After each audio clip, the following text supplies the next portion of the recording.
Hi there. I'm going to cover some fundamentals in kinematics, specifically tailored towards students who are going to be taking the physics AP exam. Now, I have only taken the physics C exam a few years back in 2015, so some of the material I'm going to cover, such as derivatives, integrals, and other calculus-related topics, are not going to be applicable to students taking physics 1 and 2.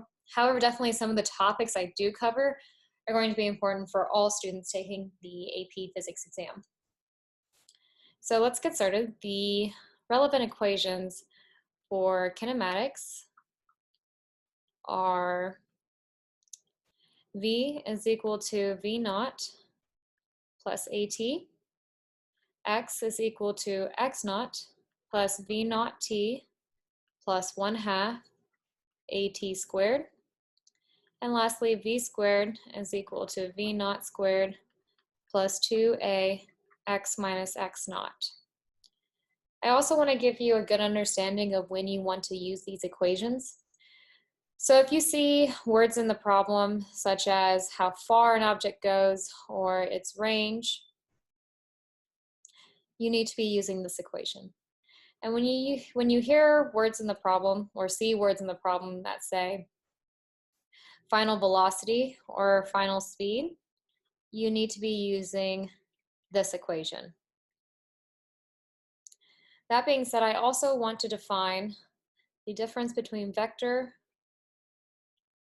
and scalar quantities. Vector quantities care about both magnitude and direction. Scalar quantities only care about magnitude. So some kinematic vector quantities are displacement, which is represented as x, velocity, which is represented as v, and acceleration, which is represented as a. Some scalar quantities are distance and speed. That being said, I also want to go ahead and define the directions for vector quantities. Hopefully you adopt the same definition. So all vectors that are pointed to the right or up should be considered positive. Any vectors that are pointed to the left or down should be considered negative. Now, the only reason you shouldn't adopt these definitions is if you have a motion sensor in the problem. So let's say that this is your motion sensor on some sort of flat plane. Let's say that this is your object. Let's say, for example, velocity. If you have your object moving towards the motion sensor, that means that is going to be a negative velocity. When you have your ball going away from the sensor, it's going to be a positive velocity. Now that just happens to align with my coordinate plane, but of course if I move the ball to the opposite side and the motion sensor to the right of the ball, these quantities would be switched. So every time you're going towards the motion sensor, it's negative. So any displacement going towards the motion sensor or acceleration towards the motion sensor is going to be negative. Anything going away is going to be positive.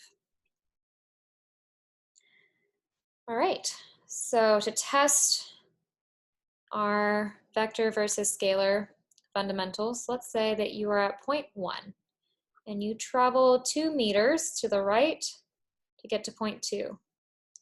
Then let's say you travel for some reason 3 meters to the left to get to point 3. What is your distance? How far did you walk? Because distance is a scalar quantity, we only care about the path that you take, which means it's going to be 2 meters and 3 meters, which will give you 5 meters. Now, your displacement does care about direction. So 2 meters to the right, we consider that a positive quantity, and 3 meters to the left, which we consider a negative quantity. So as you can see, displacement only cares about your start point and your end point. It does not matter whatever you do in between those 2 points. So you can have a path that looks like this, but as long as you end up back here at this -1 meter mark, your displacement is going to be -1 meters. That being said, distance and speed are always positive.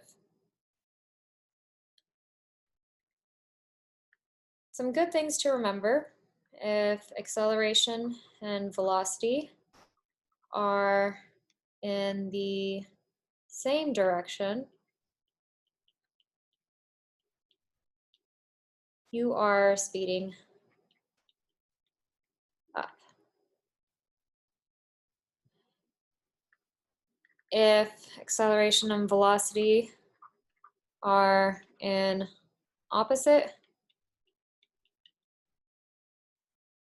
directions, you are slowing down.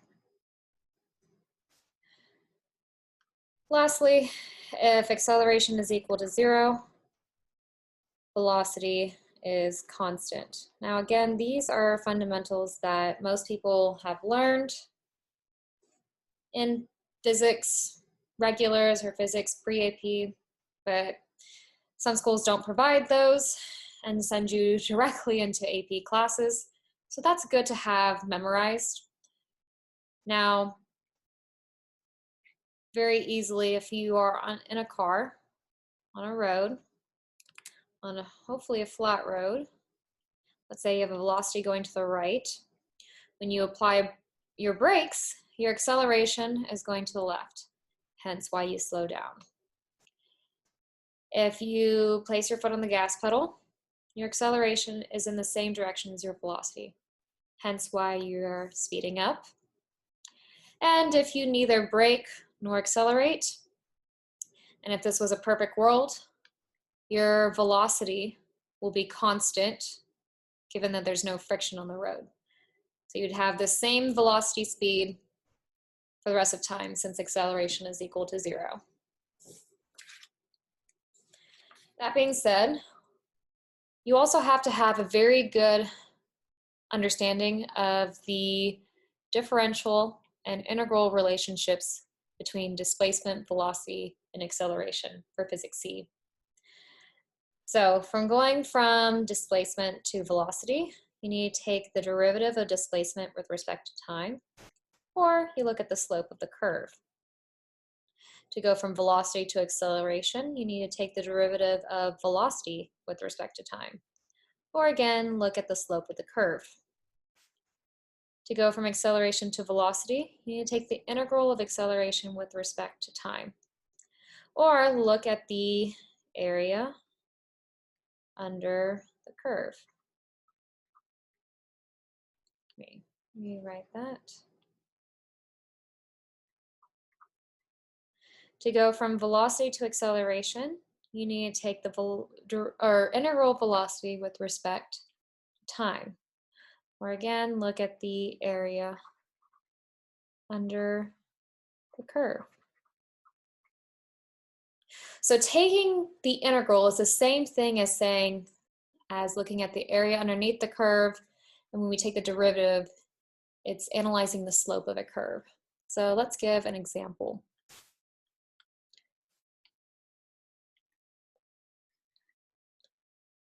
Let's say you have a velocity versus time curve. So your v of t, which is in meters per second, and time, which is in seconds. Let's say that you have a linear relationship. As linear as I can make it. Let's try this again. That's close enough. So this would be, let's say, 2 meters per second. This is negative 2 meters per second. This is at 1 second, 2, 3, and 4 seconds. Now, if you are asked, what is your displacement? So the change of displacement that you have. So to go from velocity to displacement, you need to look at the area underneath the curve. So that means this.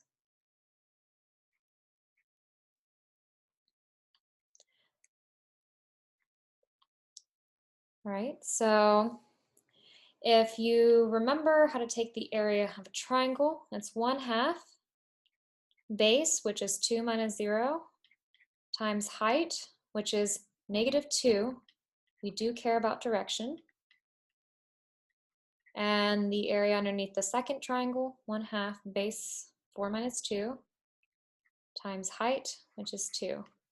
That gives us negative 2 plus 2, which is equal to 0 meters.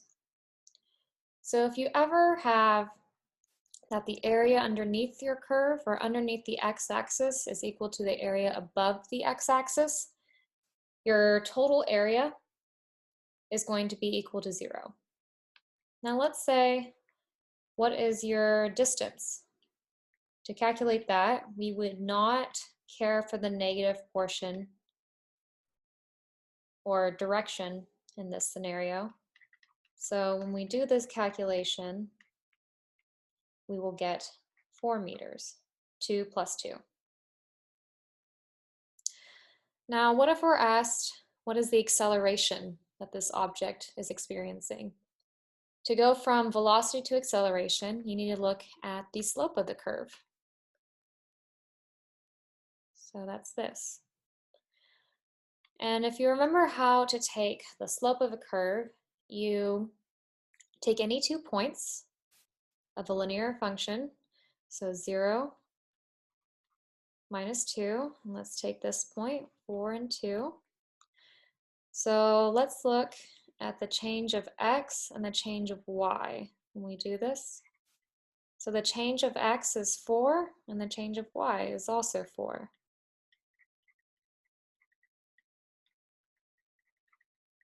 So the slope is equal to 1. And don't forget your units. All right, so look at how much information we were able to receive from just one graph, looking at one quantity. So, that being said, you have to have a very strong understanding of these differential and integral relationships between these quantities. And if you are given one of these graphs, you need to be very comfortable with being able to draw the other 2 graphs. So, for example,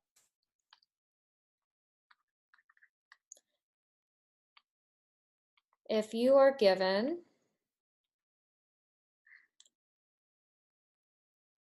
acceleration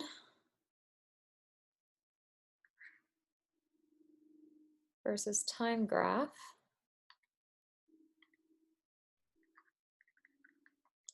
so this is, let's move this here.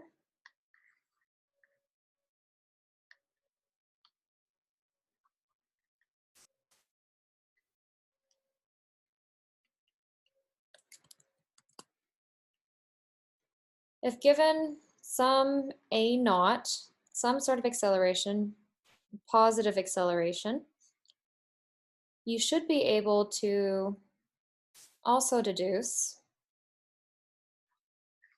let's copy and paste this.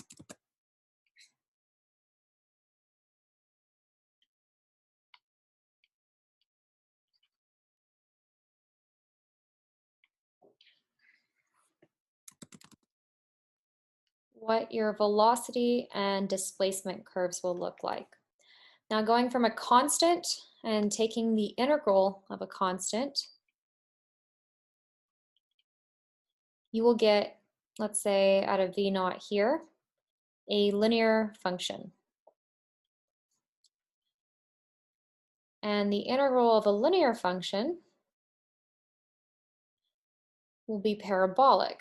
So if x naught, let's say, equals here, this relatively symmetrical parabolic function will look like this, facing upwards. You also need to be aware of when acceleration is negative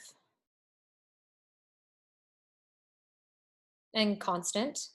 Given our V naught is equal to here, we'll have a negative slope, but still linear function. And in the case for displacement, we'll have a parabolic function still. However, it will be inverted. Thanks.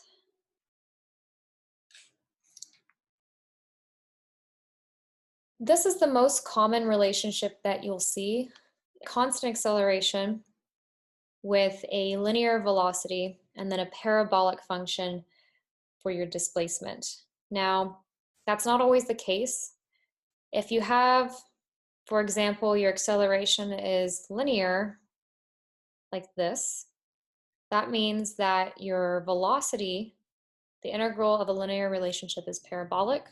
So that means your velocity will have some sort of parabolic behavior. Now, this is not common, but please be aware of that.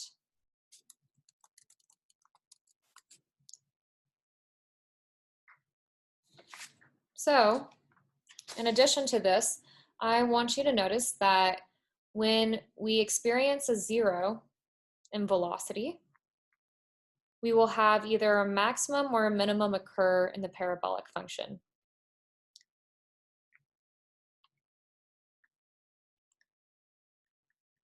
So if you ever see in a problem the words min or max, the first thing that should come to mind is that the derivative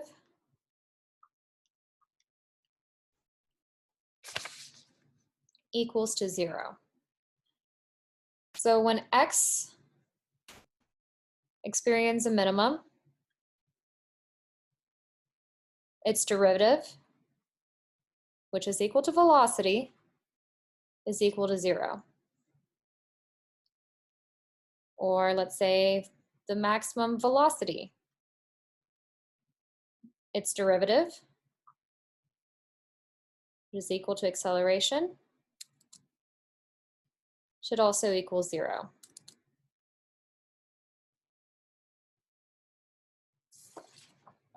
Let's do an example.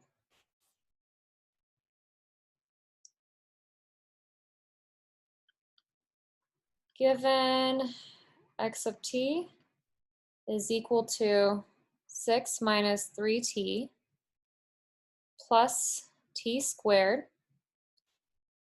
when does x of t min occur? And what is its value? So the first thing you want to do is take the derivative. Now, if you're not very comfortable with taking derivatives or integrals, I suggest watching my last video, and I cover math fundamentals that you should need for physics. So taking the derivative of x with respect to t is equal to negative 3 plus 2t. Then set derivative equal to 0. Solve for t. So -3 plus 2t is equal to 0. So t occurs at 1.5 seconds. So that means that the minimum value for displacement occurs at 1.5 seconds.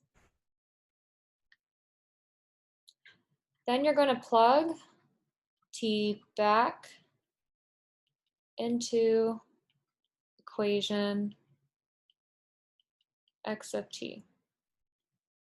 So 6 minus 3 of 1 times 1.5 plus 1.5 squared is equal to 3.75 meters.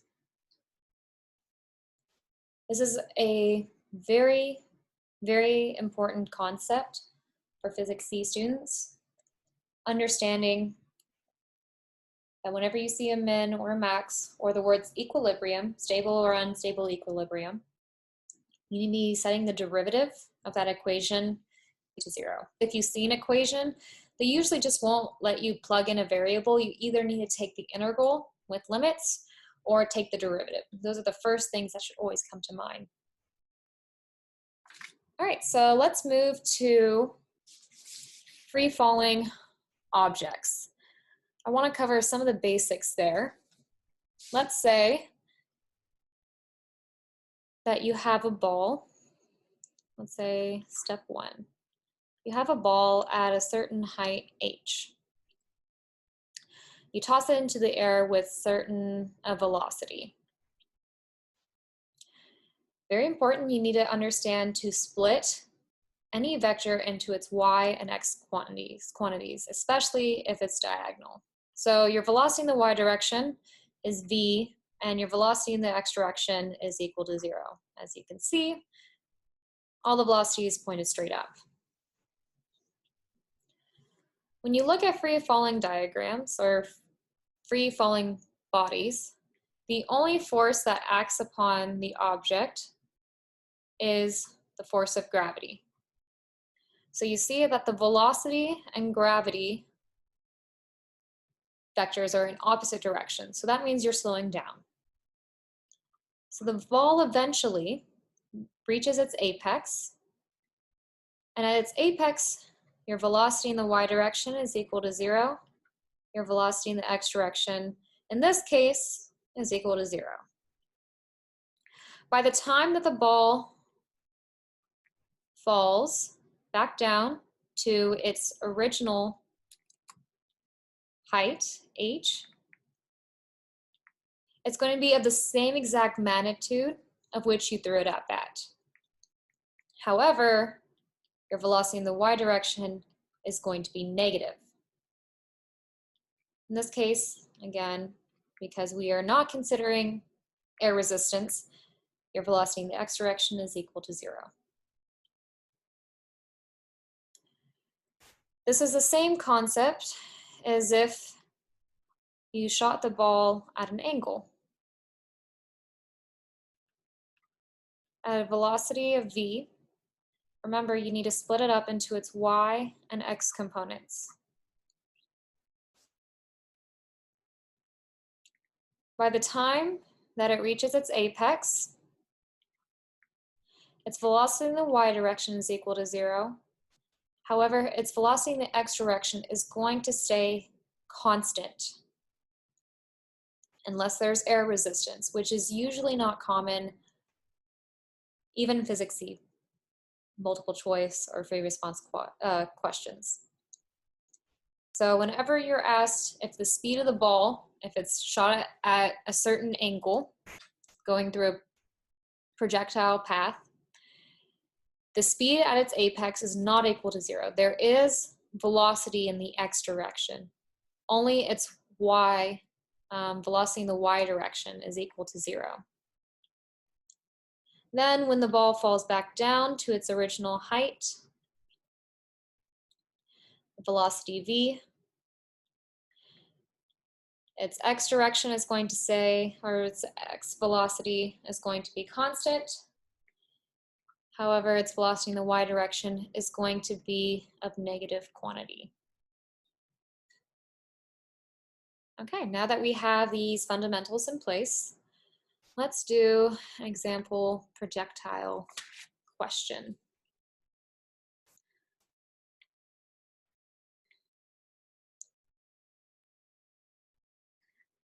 Let's say that you have a hill and an object.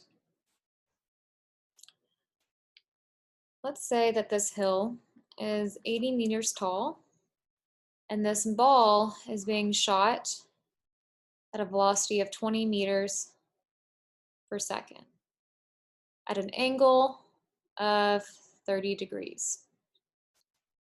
Now, a common question is, how far did the ball land from the hill? And let's say the base of the hill, which will be right here. Okay. So the first thing to do is solve for how long the ball was in the air. And to solve this, as you can see from our fundamentals here, the limiting factor for why the ball lands in the first place is because of gravity and this velocity in the y direction. So to not get confused, I'm going to say the displacement in the y direction is equal to its initial displacement plus its initial velocity plus 1/2 a in the y t squared. This is very important, separating x and y vectors from one another. So, like I said, if you ever see a diagonal, the first thing that should come to mind is I should probably split this up. So if this is 20, it's v of y is equal to 20 sine 30 degrees. Sine is anything that's opposite of the angle, and its x is equal to 20 cosine of 30 because it's adjacent to the angle. So the displacement, now let's plug in the variables. Let's do that. So the final position in y is going to be, let's say that this is going to be the 80 meter mark. This is 0 meters. So its final position is going to be at 0 meters. Its initial was at 80. And the velocity, initial velocity is 20. Oh, I forgot a t. Very important. Here. 20 sine of 30 t plus 1/2. And the acceleration in the y direction, the only force that's acting upon this ball is gravity. And that needs to be in the negative direction because it is going down. Now 20 sine of 30. Sine of 30 is equal to 1/2. 20 times 1/2 is equal to 10. Let's reduce these values. So we have now 0 is equal to 80 plus 10t minus 5t squared. Now this problem is a little tricky, and I specifically designed it that way so that we have two instances of t. Now there's two ways of solving this. You can either use a graphing calculator or use the quadratic formula. Now I explained these concepts in depth in my previous video, Now, if you don't have a really nice graphing calculator, which not everyone does, I would have this quadratic formula memorized. You will definitely have to memorize it in college if you do take future math classes. This negative b plus or minus b squared plus 4ac all over 2a. So that would mean our b is this 10, negative 10 plus or minus b squared minus 4ac. So our a is going to be negative 5, and our c is equal to 80 all over 2a, which is negative 5. This reduces down to negative 10 plus or minus square root of 1700 all over negative 10, which then reduces down to 1 plus or minus 4.1. Well, now we have two answers here. So t can equal 1 plus 4.1, which is equal to 5.1, or it can equal to 1 minus 4.1, which is minus 3.1. Now, you will only ever get usually one positive answer. You should have always at least one positive answer. We don't ever want to consider negative time in physics problems. And usually for physics exams, they don't want to give you two potential positive answers because that becomes really tricky in understanding which one is the one that's relevant to you.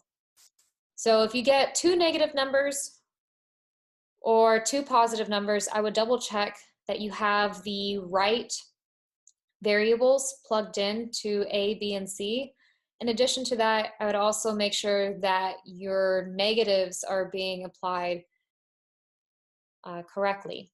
So, because we don't want to consider any negative quantities of time, we're going to only consider this 5.1. So, we know that the ball was in the air for 5.1 seconds. Cool. The second thing you want to do is now solve for range given t. So your range is in the x direction. So I'm going to specify your displacement in x is equal to its initial displacement plus v naught in the x direction t plus 1/2 at squared. As I mentioned before, unless you have air resistance, your acceleration in the x direction is always going to be equal to 0. And because we are considering this to be the 0 mark, its initial position is also going to be equal to 0. So this reduces down to your range, or your displacement in x is equal to your initial velocity in x times t. Okay, so your initial velocity is this 20 cosine of 30 t, or 1.5.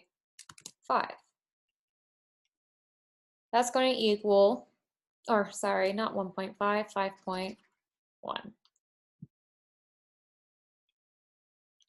This will equal to 88.33 meters.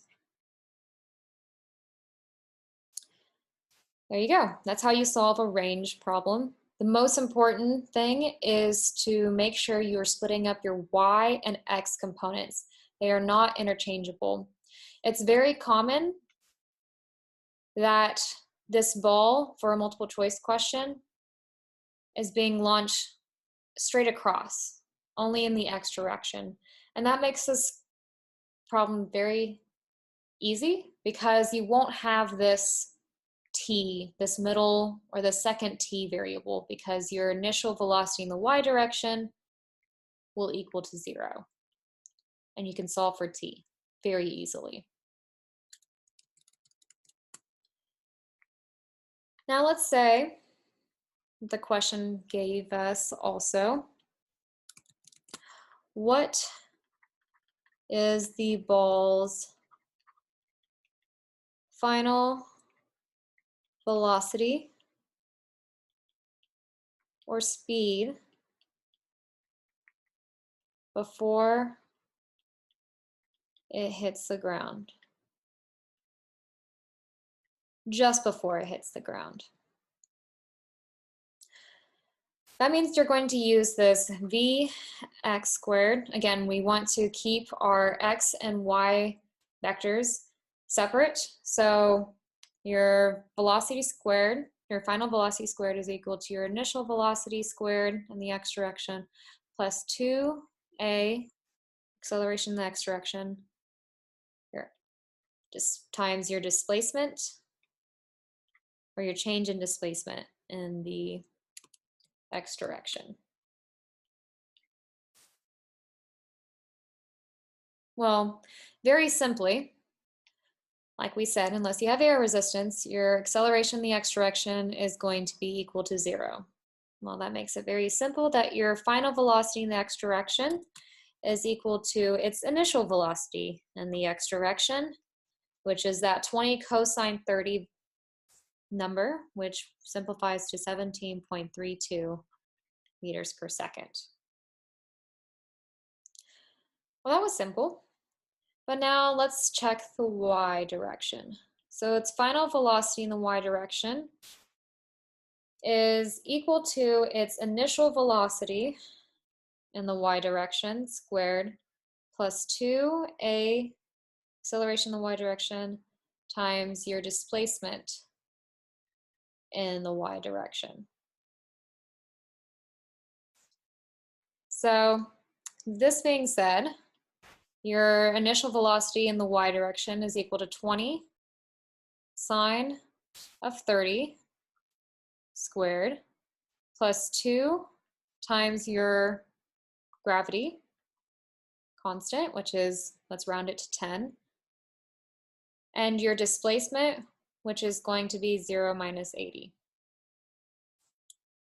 Now, some people might think, oh, well, doesn't the ball go up in this projectile matter first and then falls to the ground? And then this part right here would be the total value that you need to be putting in here. However, again, we need to be careful that this is displacement, not distance. So the fact that it goes higher into the air and then back down does not matter in this equation. We only care for the initial point and the end point, which means that it changed only 80 meters. Okay. So this reduces down to 100 plus 1600, which is equal to 1700. So your final velocity in the y direction is equal to square root of 1700, which is approximately 41.2 meters per second. Now it asks for final velocity or speed before it hits the ground. So most likely the multiple choice question will either put this answer or this answer or this 20 meters per second. Now this is very, very tricky. You don't want to fall into this trap. That being said, you need to consider that these are both in different planes. One's going in the x direction and one's going the y direction. So this is going 17.32 meters per second to the left. And then your velocity, which is going down 41.2 meters per second. Again, you can't take a negative, so when you take the square root, the squared number, you have this plus or minus 1700. So this is technically negative 41.2 meters per second or 41.2 meters per second going down. And the resultant vector of these two is going to be something like this, the summation of these two vectors. And only way that you can sum these two vectors is using the Pythagorean theorem. So this velocity, this resulting velocity, is equal to the square root of Vx squared plus Vy squared. Again, I talked about this in my previous video if you want more information about this. But this is equal to square root of 17.32 squared plus 41.2 squared, which gives us the square root of 2,000, which will give us approximately 44.72 meters per second.